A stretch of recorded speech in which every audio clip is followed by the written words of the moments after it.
ఏదైతే ఎస్సీలలో ఉన్నటువంటి ఒక వర్గానికి అందులో ఉన్నటువంటి 59 ఉపకులాలకు న్యాయం జరగాలన్న ఉద్దేశంతో మన గౌరవ మందకృష్ణ మాది గారు ప్రారంభించినటువంటి ఎంఆర్పీఎస్ యొక్క పోరాటం కృషి ఫలితంగానే మనం గత కొన్ని రోజుల కింద వర్గీకరణ కూడా ఆమోదింపజేసుకున్నాం.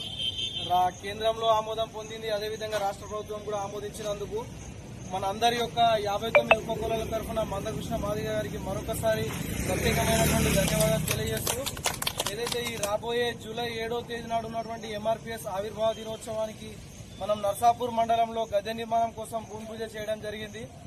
కాబట్టి ఇది కొన్ని సంవత్సరాల నుండి జరుగుతున్నటువంటి మన అణగారిన వర్గాలపైన జరుగుతున్నటువంటి ఒత్తిడిని చూసి వారు మన పిల్లలకు రావాల్సినటువంటి ఫలితాలు అందాలన్న ఉద్దేశంతో ఏ ప్రభుత్వం ఉన్నా ఎటువంటి పదవి ఆశించకుండా 30 సంవత్సరాలు నిరంతరంగా పోరాటం చేసినటువంటి మందకృష్ణ గారి యొక్క పోరాట ఫలితంగా మనం ఇవాళ ఆ యొక్క ఫలాలను అనుభవించబోతున్నాం. కాబట్టి రేపు రాబోయే మన పిల్లల భవిష్యత్తు కూడా ఆనందంగా ఉండడానికి వారు చేసినటువంటి కృషిని స్మరిస్తూ ఈ కార్యక్రమానికి మన జిల్లా ఇన్ఛార్జిగా వచ్చినటువంటి సాగర్ అన్న గారిని మాట్లాడాల్సిందిగా కోరుతున్నాం.